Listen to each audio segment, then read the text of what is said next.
Welcome to Creative Piecemeal Podcast, a podcast for creatives. I'm your host, Tammy Takeishi. Join me for compelling conversations with artists, actors, authors, musicians, and other creatives about the impact of the creative and fine arts in their lives and our ever-changing world. Thank you for listening.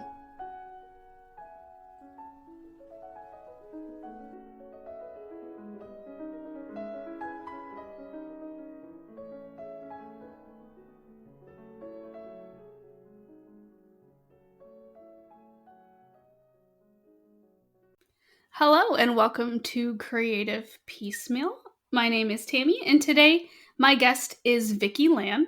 She is a writer and host of Speculative Sandbox, a podcast that delves into writing tropes with industry professionals. And folks, I fell in love with it the moment I heard it. And so I've been sort of binging off and on, and it is available wherever you get your podcast. It is specifically really great for anyone who's currently a writer or just really loves books, or even for English teachers and you want to be like, hey, here's an interesting podcast where you can delve into a trope, and it's just a nice different way of looking at it, and I absolutely love it. So Vickie, welcome to the show.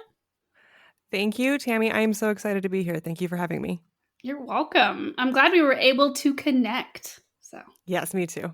We're going to get started with who or what inspired you to become an author and a podcaster.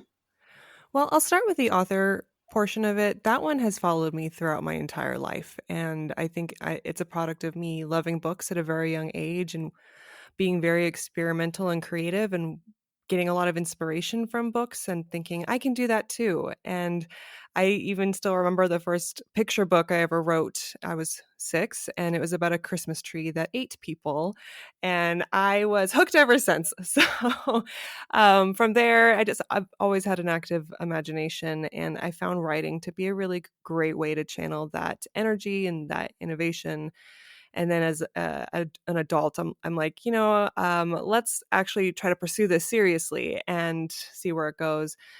As for podcasting, that was more of a surprise. For me, podcasting came through in a post-COVID world where I really wanted to make connections with people in the creative writing process to help me get through writer's block. And a lot of podcasting tools became accessible around that time, and I decided to just lean into it and see what happens.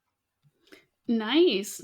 I also started a podcast during the pandemic for similar reasons, being curious about the arts and learning more about other people and making connections. So Yeah, it's amazing how even when we're in lockdown and we're not able to see people in person, how much we as a society or as a species even, we found ways to connect with each other in that isn't face to face, and then we continue to grow on that today, and podcasting is a great tool for that. And speaking of podcasting, would you mind telling listeners a little bit more about Speculative Sandbox? So it starts with writer's block.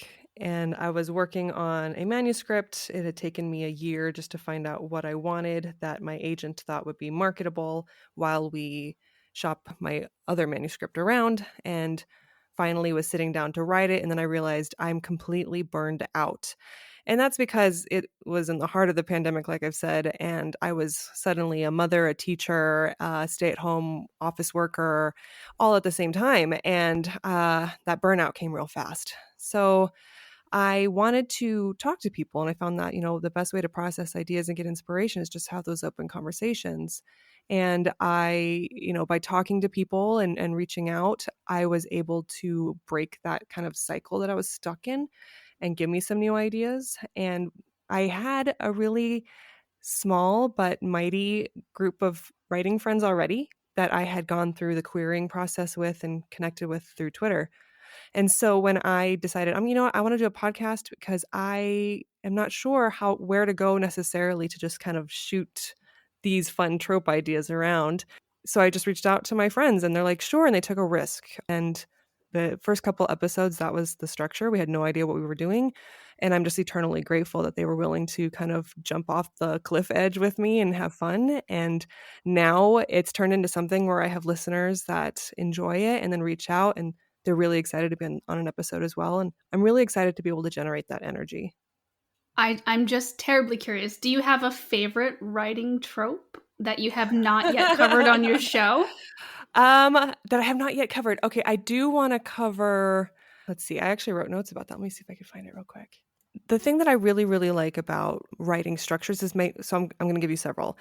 The first one might not necessarily be a trope. I guess it is, but if you're talking about plot structure, I really like it when you get to the midpoint of a story and you find out that everything you thought was reality was not true. And then the veil gets pulled from your eyes and you realize the actual conditions that you're facing. And now the second half of the story, the goals are clarified and it's almost like starting over again. It's like a refresher. And I really like that from a writer's perspective because it keeps me from knowing too much in the drafting process, kind of keeps me excited. And it prevents me from just kind of feeling like, oh, I'm on the same long path. But if you can cut your book in half, it just seems more fun. But trope specific, I love enemies to lovers. I don't think I've covered that yet. I do want to do a romance trope soon. Adversaries who are actually helping you the whole time. So a good example, Snape is your classic example. And I know it's a very gray character, but people that you thought were bad, turns out they're actually helping you. A lot of ghost stories have this too. Any kind of creative exploration of power structures. I really like that because it's looking at human society. Love cyberpunk world building, any kind of infrastructure that explores underwater cities, space travel, that kind of stuff. And this might be a little controversial, but are there any tropes that you feel are sort of tired? Or do you think it just depends on how an author approaches them?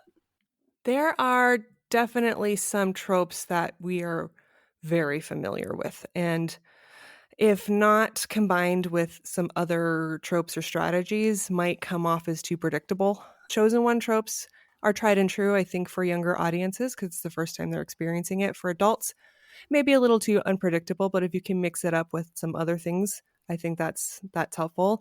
One trope that I'm seeing a lot, and Marvel tends to be guilty of it, it's when the authority you trusted ended up being the villain. Oh, yeah. Yeah, so it's like with Captain America, and he's finding out that Shield is actually Hydra. And it continues on down that line. Even Spider-Man and his mentor turns out to be the villain in Far From Home, I think. That one, it's kind of fun, but after a while, I'm like, okay, you can pinpoint who's the authority figure, who does everyone trust? Oh, they did it. And then it starts to turn out more often true than not. Definitely a good reason to shake things up because then there's still that element of surprise. Yeah, exactly. And it gets hard after a while when if your audience is older and they've seen it all, it gets harder to, constantly surprise them, but that's what makes it fun. I think a good example of a surprise, and I wouldn't exactly say it was that midpoint turning, but it happened toward the end, was in Fight Club. I mean, that was Mhm. such a beautiful twist. Yes. Yes, that was really, really effective. And I think stories like that have inspired a lot of people. And so the question is how do you do that really, really effectively to the point where you're taking your readers or your watchers on a ride, and I love that movie. What is a piece of writing advice that you ignore and one that you always follow?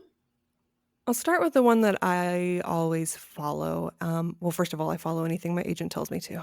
Good answer. If the agent's listening, excellent answer.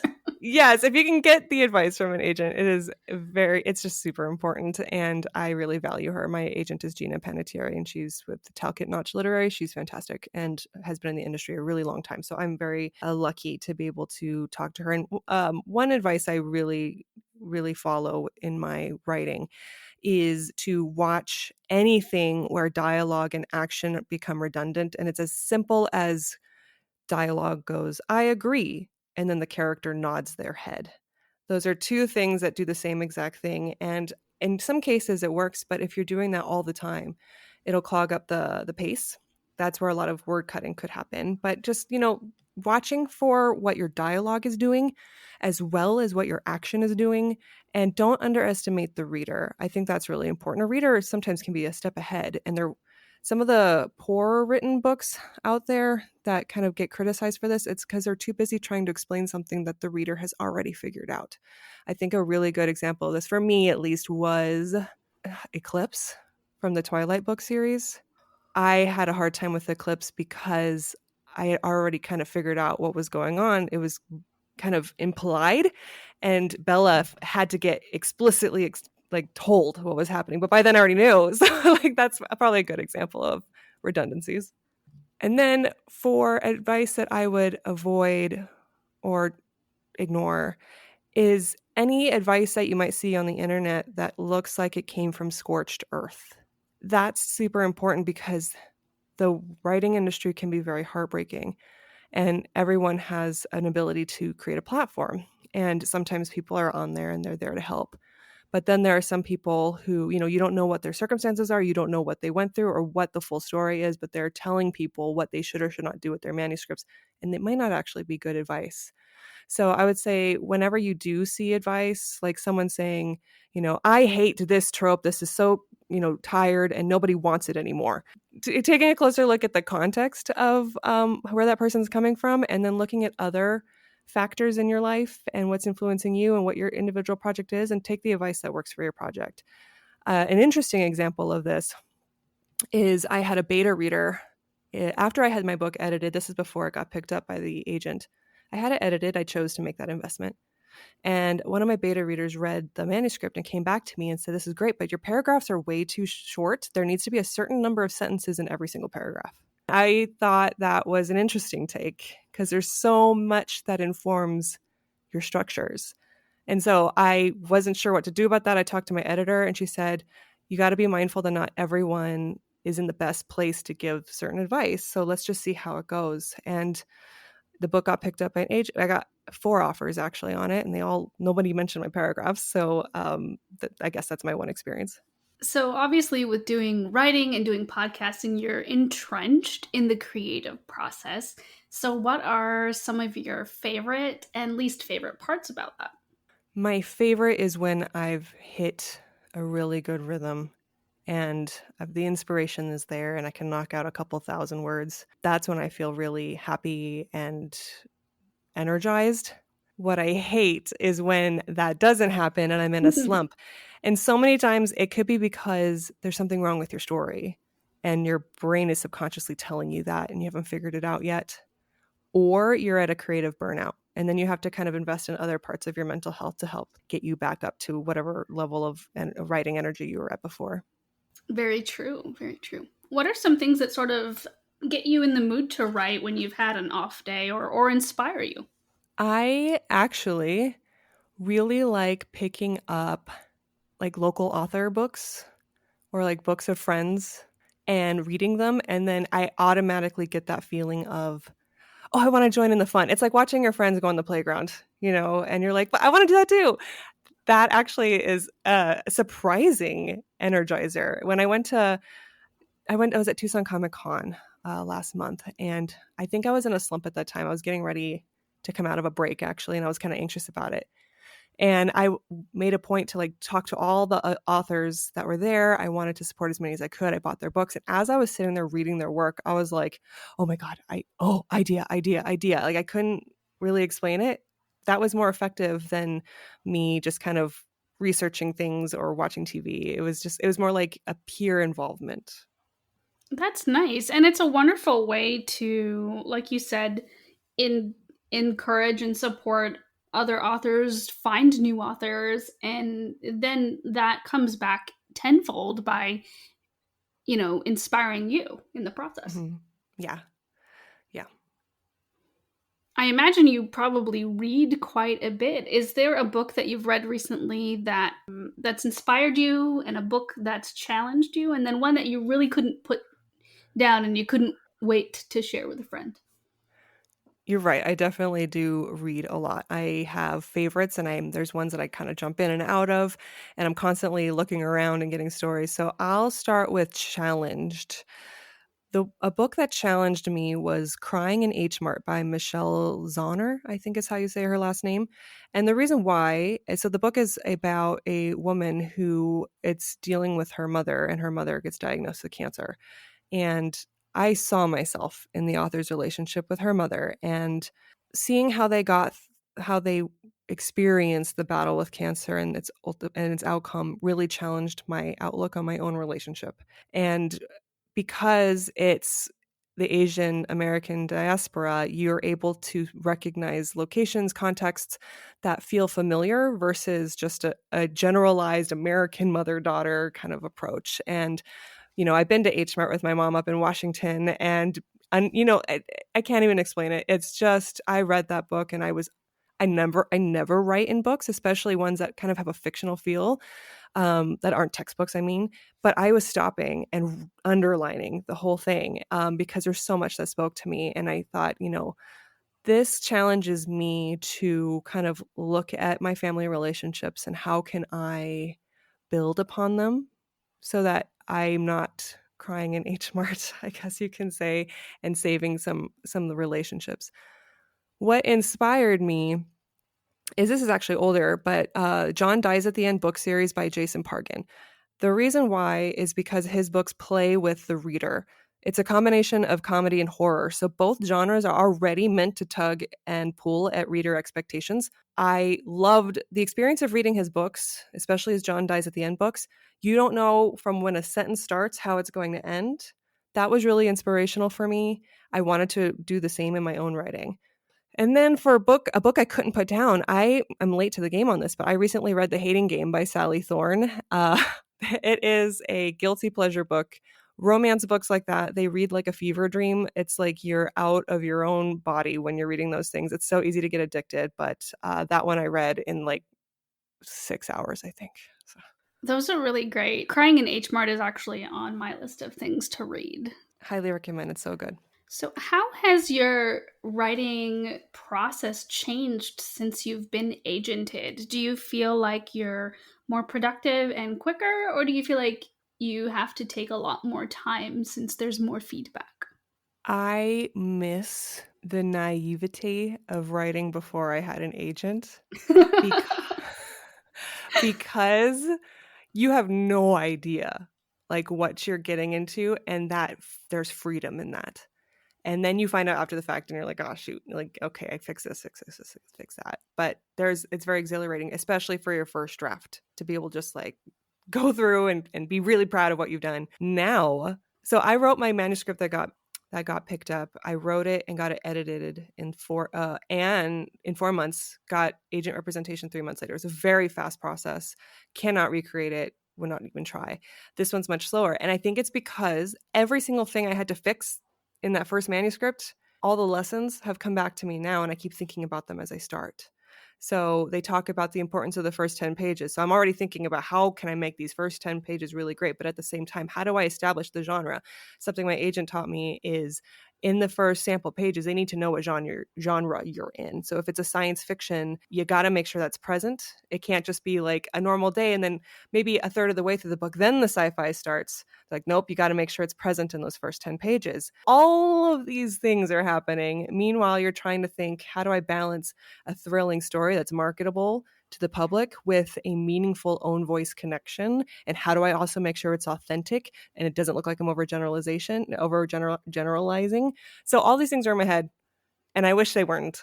But it just makes the process a lot more intentional, I think, but slower. You talk about the first 10 pages and the importance of that. Is there one nugget of advice that you would pass on to other writers who are either starting a book or sort of stuck rewriting those first 10 pages trying to get it like quote unquote perfect? Yeah, I have a couple that I can recommend based off of just what I heard so much from agents about. Number one, try not to make them just wake up. Like the first words is not someone woke up from a dream or had a bad dream and woke up. And the reason why, not that it's bad, it's just they've seen it so often. And so if they were to publish everyone who does that, then it becomes a very familiar opening, and they want to kind of challenge that. The other thing is, be careful of info dumping. And by that, it's like, okay, there's a lot of stress. You want to be able to impress your agent in the first 10 pages. And so like, oh, I need them to really understand this entire world. And I think that also kind of comes into play when you're putting together a query and a synopsis. What they really care about are stakes. and kind of relatability of the character, less so about the intricate details of this world. That's something that should be kind of spread out throughout the manuscript as it's relevant to the story. I think a lot of people, we've read the Lord of the Rings books as children and we're familiar with these huge world building ideas. But I think in contemporary traditional book markets, it's harder to get your first book off and flying if you follow that same model. So yeah, don't wake them up and don't info dump your world in the first 10 pages. Are you one of those writers who reads craft books? And if so, do you have any that you'd like to recommend? I have collected craft books. I have not actually read them. So I don't know if I'm the best person. I have, and what's funny is I ended up getting a lot of like the Spark Notes versions of them off of internet meme sites anyway. But yeah, I don't really have any that I can I'm probably saying this too quickly. I'm sure there's probably something that's left an impression on me and I just can't remember at the moment. That's okay. You can always shout out a title later. So this next one is a podcast question, but what are some favorite podcasts you like to listen to unwind? I got started, my interest in podcasting started with Frequently Forward. I believe it's Frequently Forward. That is a ridiculous guilty pleasure. It's about blind items on celebrity personalities. And so if you want to know what the LA rumor mill is on Leonardo DiCaprio or Taylor Swift or whatever, then I get into that. And that's just, let's wind down and just enjoy that. Other ones I really like right now, it is Talkville, which is the main characters of Smallville. They're going back through every single episode and revisiting. And actually, I really love those, the throwback ones, because they're talking about the craft of acting, storytelling, set design, props. It's just amazing. And so when I'm going back and listening to these, it's not just because I love Smallville, it's because I love the creative process, and being able to hear them share their stories kind of makes it feel closer, and I can get inspiration from that. I definitely like that trend right now where actors and actresses are watching shows and revisiting. Like, I Office Ladies was one of my very first podcasts. I was super late to the podcast world. Yeah, it's a lot of fun. There's another one that just came out this past month. It's called Girls Next Level, which is another guilty pleasure. It's the girls next door, the early 2000s, Hugh Hefner, Playboy Mansion.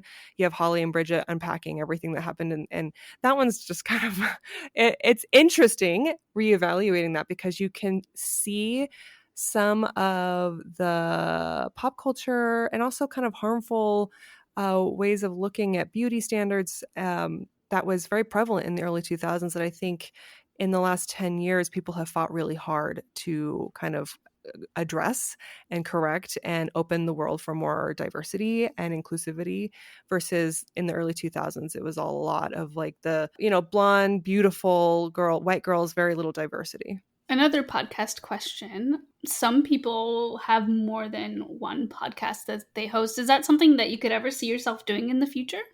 Probably not, because I promised myself this podcast was supposed to fuel my writing. So I've been trying really hard not to let this beast like devoured the writing side of me.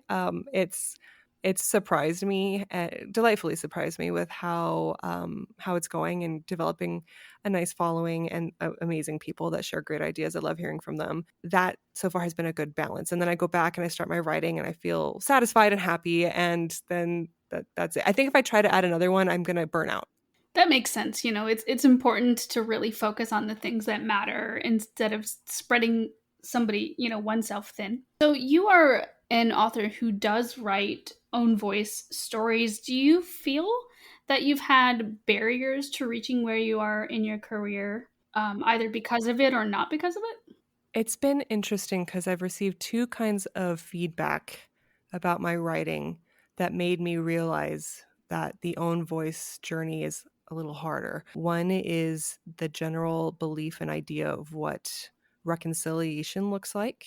And the other one is the idea of what adult versus youth behavior looks like in diverse families.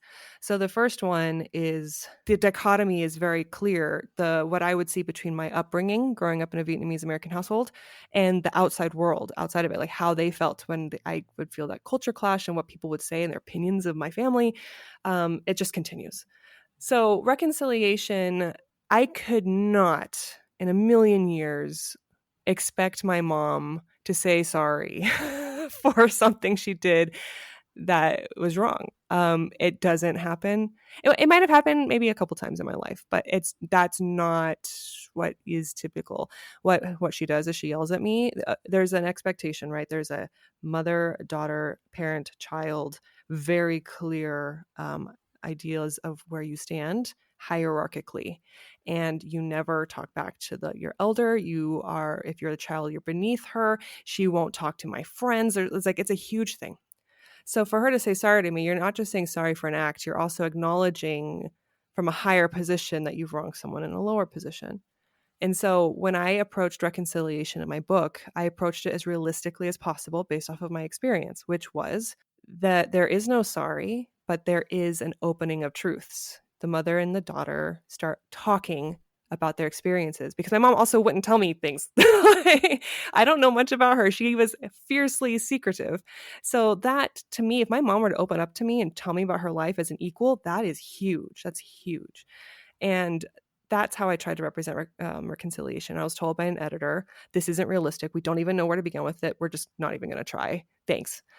And I was like, no, how do I even begin to just explain what I just said? Because you don't see that, in general books. And the other one is about American and youth behaviors. The donut trap. I'm forgetting who wrote it right now. Oh, shoot, it's behind me on the bookshelf. It's about an Asian American family who own a donut shop, and their adult daughter has to sneak out to go try to date. And these are behaviors that you would associate with teenagers and might most often see in young adult books. You put that in an adult book because the adult is 23, 24, and then editors don't know what to do. This reads very young. We can't figure out where to put it. So never mind, we don't want it. Thanks for submitting. That's where I realize if a book industry is open to getting diverse voices, some of these nuanced cultural differences should be explored. But because there's such a high quantity of people submitting, you fall into that same trap everyone else is, where like, here's the thing that we don't like, we don't want it, moving on. And so to me, it's like, how can we continue to elevate that conversation so they realize these are actual culturally significant factors that can't fit in these pre-made boxes by the American book industry. Those are some really interesting and very important parts to bring up, because there are so many people from different backgrounds living in America, whether they emigrated, first generation, or their parents emigrated, that creates certain sort of subcultures that have not been reflected in books, or when, like you said, are tried to be reflected in books, it's harder to, I guess, prove like, hey, this is an accurate representation of something, just because you didn't, Mr. or Ms. Book Editor didn't go through that, like, doesn't mean it didn't happen. Mm-hmm.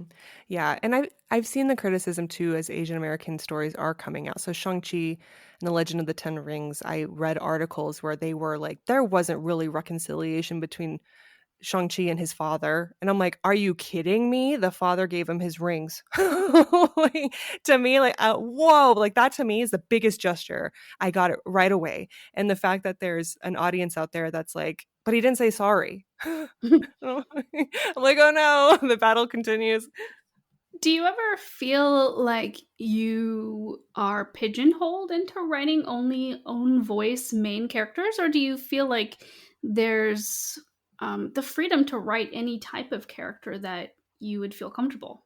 I do feel a challenge. By that, I mean, I decided to write the book that got an agent was about, and I combined Asian American women's fiction with science fiction. And my agent said, we want to try to get a second book. If we can get a 2-book deal, that helps a lot, especially because publishing agencies, they want to make investments. And if they can see 2 books lined up, that's even better. So start thinking about your second book. It needs to cater to the same exact things. And so then I was like, it has to be Asian American women's fiction that has to do with some kind of, speculative, whether it's sci-fi or paranormal. Right now I'm doing paranormal. And I was like, I felt like I poured everything in that first book, which I think is probably why I'm struggling with this second one. I had to own voice also, I think requires you to think more because my perspective when I wrote the other book is kind of like me 10 years ago. And now the book I'm writing now, I'm like, okay, what is my perspective today? So there's some growth between it. But it does feel like I'm like, how do I make sure there's that Asian American? Because I'm not a caricature. Like I have American experiences that feel and look very similar to just regular general American characters. And I have mixed race qualities as well too. And that's another thing. I want to make sure all my stories are not me acting like I'm 100% Vietnamese because my mom makes it very clear I am nothing like her. So I'm already aware of that judgment, but making sure that my characters show where I am. And that's really hard because I think when you're catering to an American general audience that want diversity in their books, then it almost feels like I have to like lean in really hard to be able to say, look, do I fit the what you want? And that doesn't feel quite as authentic as me just being in the nuances of what I am instead, which could feel very general and not slapping Vietnamese lanterns in every setting. And you know what I mean? Like it is an interesting balance. That is something I have had to really think about too. I'm half Japanese, half American, and I feel like I've always just walked a line of I am me. Like I'm literally a mush of all these different Mm-hmm. cultures and heritages, and I may not know enough about each one, but I'm just me, Mm-hmm. just walking this line that I could go on either side depending on, what I'm talking about or what I'm doing. And it's a weird space to be in, to sort of live in the cracks of a Yeah. culture. That's a great way of putting it. Because I don't think I ever feel like I can get out of the crack. I'm always in the crack. Yes. Deep in the dark with our little flashlight going like, where do I fit into this? And Yes. you know, Well, and when I was talking earlier about like Girls Next Door and like beauty images back then that weren't very diverse, that's what I mean about the crack. That like at that time there wasn't a whole lot of diversity in books, so I was like, all right, I'll lean into the white American side of me. Except popular American makeup trends and hairstyles didn't work with my hair tone, my hairstyle, and texture and skin tone. And so there was always, no matter even if I tried to kind of settle somewhere, there's that feeling of otherness that kind of reminds you, hey, this isn't exactly you. And I feel better now that there's more diverse voices today. yes, yes. I'm really loving seeing so many different diverse voices, not just from people who are Asian American, but from all over. Because I feel like it's inspiring to the next generation of people that they can see themselves in print or see themselves in media of some kind. Because I grew up not liking the color of my eyes, not liking my Asian side, or at least to some extent, or Yeah. feeling embarrassed by it because, everyone on the covers of magazines or described in the books were a certain eye color, not brown, I'll tell you that, Mm-hmm. and a certain hair color, you know? Yes. Yeah, it is really, it's tough. And I understand some of that. I've been seeing some interesting articles about the subconscious self-hate that comes out of being in a world where you're constantly reinforced ideas that what you are isn't good enough.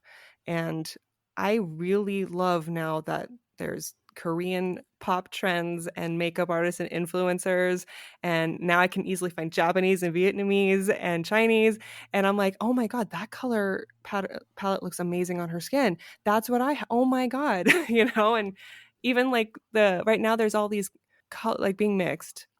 I'm mixed with Irish, and I have like skin tone that goes against really dark eyebrows and hair, right? But my skin itself can be pale with red undertones. And there's this thing that's out right now where they try, what is your color profile? And they put, are you spring, a summer, a fall, a winter? And I look at that and I'm like, oh no. Because I think my skin says one thing and my hair says another. And I'm just like, forget it. I'm just in the crack. Yes, yes, I feel you. I don't even wear makeup. Like, this might be shocking to some listeners, but I think I may own some outdated 2-year-old blush. Like, that's where I'm at in this world. I'm with you. I haven't worn makeup for forever. Yay, no makeup wearers Woo! unite. That's right. Like, it's funny seeing like news stories where it's like so and so posted a no makeup picture and the world goes wild. I'm like, dude, that's me every day. Yep. Yep. Oh, we got a little off track, but that's okay. That's okay. Yeah. So, back to some writing questions. If you could be any fictional character, who would it be? Lyra from Victoria V.E. Schwab's Darker Shade of Magic book series, because Lyra is a character who never felt like she really fit in. And she kind of falls into a parallel universe, and she's fighting bad guys with the good guy, but she can't really be held down. She's got a lot of energy. She's doesn't like to conform to what society's expectations of her are, and as a result, she gets a lot accomplished. She's creative, and I really like that. I think that was one of I read that several years ago, but I was like, yeah, Lyra, a good role model for women that want to feel like they can own their own stories and not be second fiddle to the male superhero. Nice. I'll have to add that to my list. There's so many books on my I know. list.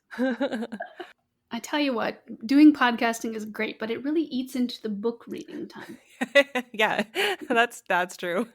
If you didn't have any limitations on a project, what do you think you would do? I think my big dream is to get my I feel like I'm on my way there, but there are limitations. But if there wasn't limitations, I would have had my first book, which is working title, but first take off your shoes, a guide to mothers and alien invasions or something. Oh, hypercritical mothers and alien invasions. That will have gotten through to a publisher and I don't know, New York Times bestseller list, that would probably be my aspiration. Because when I first started that project, I was like, Vickie, I don't care if you write another manuscript in your life. If you can just get one, you've shown that you can do it. And that's kind of where I still am. Like, I don't know if I'm necessarily a career writer just yet, but I want to at least prove to myself I can get one out there. Nice. What's that old adage like everyone's got a story in them? Mm-hmm. Yeah. What is the biggest sector of writing that you're curious about right now? I'm really curious about short stories because I'm very familiar with novel length storytelling. But when it comes to the short story, I'm like, wow, okay, that's a lot in a much shorter word count. What are some good guides for that? I'd like to. I'm part of a Vietnamese American writing Discord, and someone brought up a great idea of, what if we each wrote a short story that followed the zodiac, and I'm all like, yes, I would love to. I'm like, hold on, I should probably find out like how to even write short stories. So yeah, that's kind of what I'm interested in. Oh, that's really cool. I feel like short stories don't get enough of a spotlight. Which is funny because our society as a whole, our attention span is pretty quick now, and instant gratification, and especially as it lends itself to like social media and TikTok storytelling that's really rapid, 5-second videos, that I'm surprised it's not bigger. It's a conundrum. Mm-hmm. What is something in the creative arts that you have found surprising? That's a good question. It would have to be that it's way more entrepreneurial than I thought. I thought going into it was going to be more guided, kind of like a college course. What I've learned is that you, the author, are the business owner. Your manuscript is your product.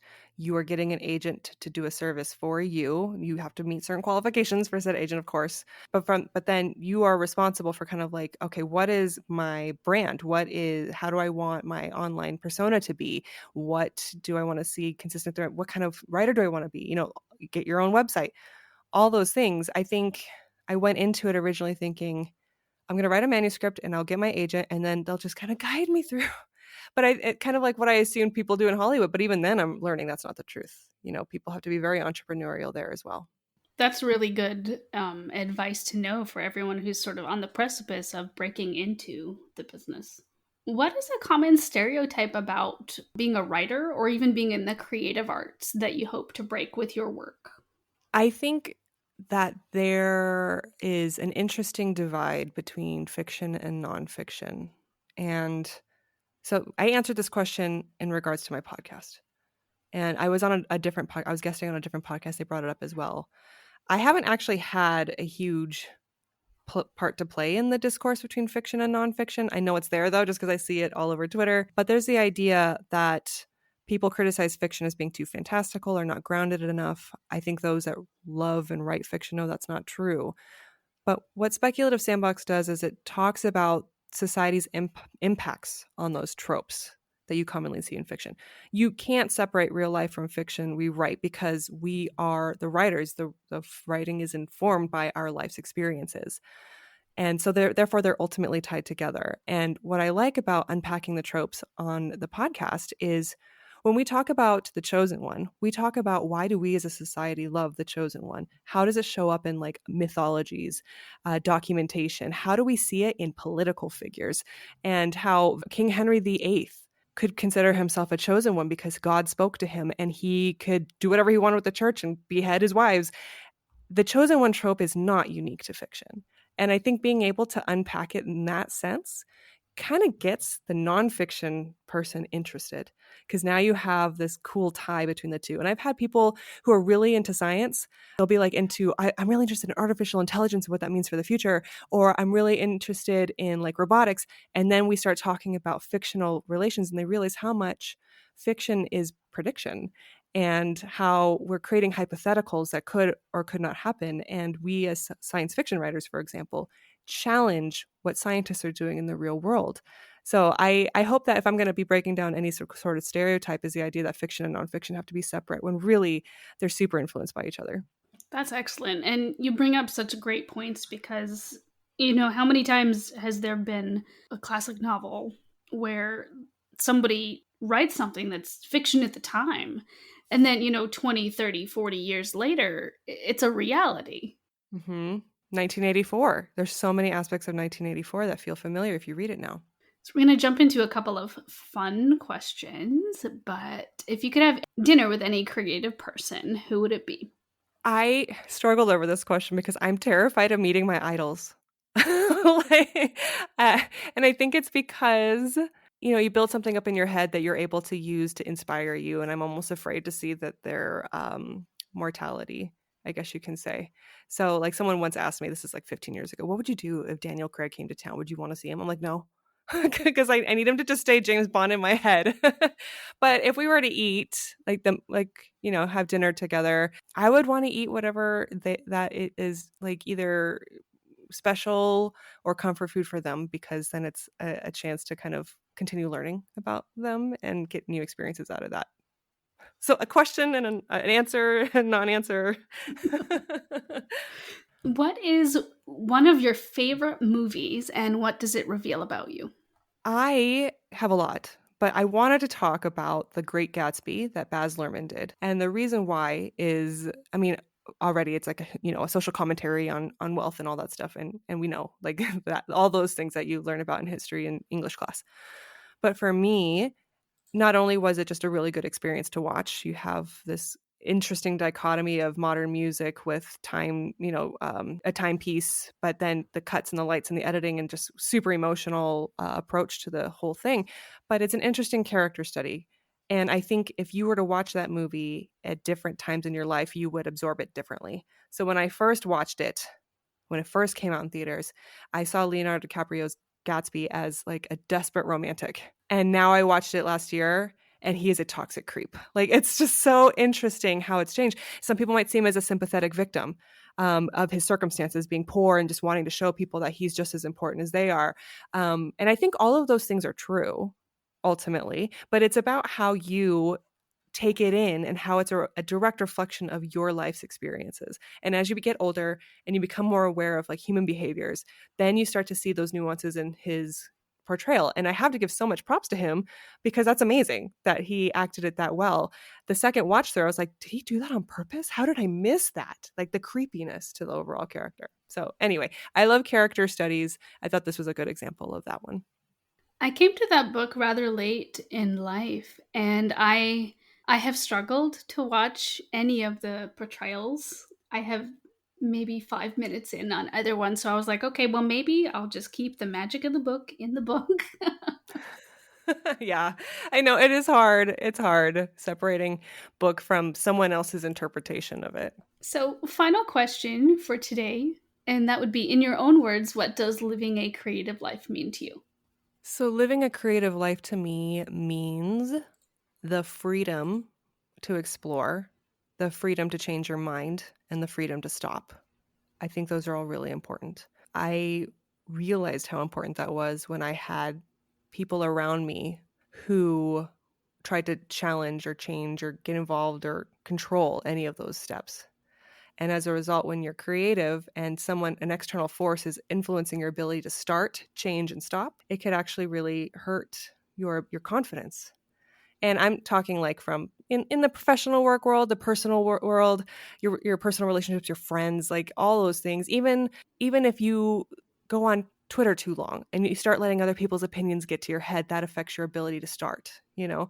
So to live a truly creative life, I think, is to consciously make sure that you're able to start, change your mind, and stop at your ability, because then you grow through those processes and you just feel safer to create. I guess that's the best way I can answer. That was a really great point. It's definitely important to remember, like, self-care and just taking care of creating in the way that makes you happy as the creator. Excellent. Well, Vickie, thank you so much for being on the podcast. Is there anything else you'd like to leave our listeners before we go? Well, if you like playing around with tropes and you are interested in learning more, check out my podcast at Speculative Sandbox. It's anywhere that you find podcasts. And if not, tell me. You can go to my website as well, which is vickielan.com. And I'll make sure I'll get my podcast listed wherever it might not be. But for the most part, it's everywhere. And I'm just here to have fun. I think that's the important part. And if I want to hear from you guys, what you guys like to hear, the stories. So yeah. Excellent. Vickie, thank you so much for being on the show, sharing your wisdom, giving us a chance to get to know you better. Listeners, check the show notes for more about Vickie and her website so you can follow and listen along. Thanks for listening to the podcast. Like the show? Have a question? Stop by the Facebook and Instagram pages. Links are in the show notes, or search for Creative Piecemeal Podcast on social media and click follow for all the latest.